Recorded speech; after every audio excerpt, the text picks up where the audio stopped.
السلام علیکم ورحمۃ اللہ وبرکاتہ۔ امید ہے کہ آپ سب خیریت سے ہوں گی۔ پہلے میں نے آپ کو قربانی کے متعلق دال سے تمام مسائل بتائے کہ اب را سے میں آپ کو 4 مسائل سے آگاہ کروں گی۔ سب سے پہلے جو مسئلہ ہے وہ ہے کہ جانور کو ذبح کرنے کے بعد جو اس کی رسی ہوتی ہے اس کا کیا کیا جائے، اور دوسرا مسئلہ ہے کہ جانور کو رات کے وقت ذبح کرنے کا کیا حکم ہے، اور تیسرا مسئلہ ہے کہ رقم بھیج کر دوسرے ملک میں قربانی کرنے کا کیا حکم ہے۔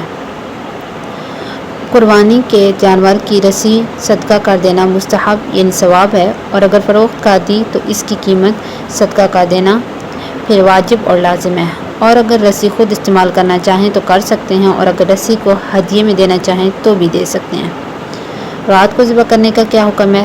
10 ذی الحجہ یعنی عید الاضحیٰ کے پہلے دن عید کی نماز کے بعد سے 12 ذی الحجہ یعنی عید کے تیسرے دن مغرب کا وقت داخل ہونے سے پہلے تک، جس طرح دن میں قربانی کے جانور کو ذبح کرنا جائز ہے اسی طرح رات کو بھی قربانی کے جانور کو ذبح کرنا جائز ہے۔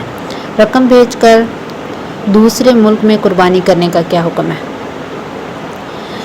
جیسے سعودیہ میں کوئی رہتا ہے تو وہ پاکستان میں رقم کو بھیج کر کہے کہ یہیں پاکستان میں قربانی کر دو، تو اس کا کیا حکم ہے؟ جس آدمی پر قربانی واجب ہے اگر وہ قربانی کے لیے رقم کسی اور ملک میں بھیج دے اور کسی کو قربانی کرنے کے لیے کہہ دے تو اس طرح رقم بھیج کر دوسرے ممالک میں قربانی کرنا درست ہے۔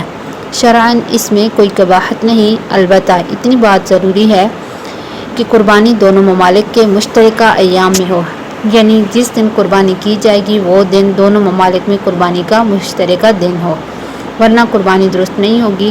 مثلاً سعودی عرب میں اکثر طور پر پاکستان کے حساب سے ایک دن پہلے قربانی شروع ہوتی ہے اور پاکستان میں سعودی عرب سے ایک دن بعد، تو سعودی عرب میں رہنے والے آدمی کی قربانی پاکستان میں پہلے اور دوسرے دن کرنا صحیح ہوگا، تیسرے دن صحیح نہیں ہوگا، کیونکہ پاکستان کا تیسرا دن سعودی عرب کے حساب سے قربانی کا دن نہیں۔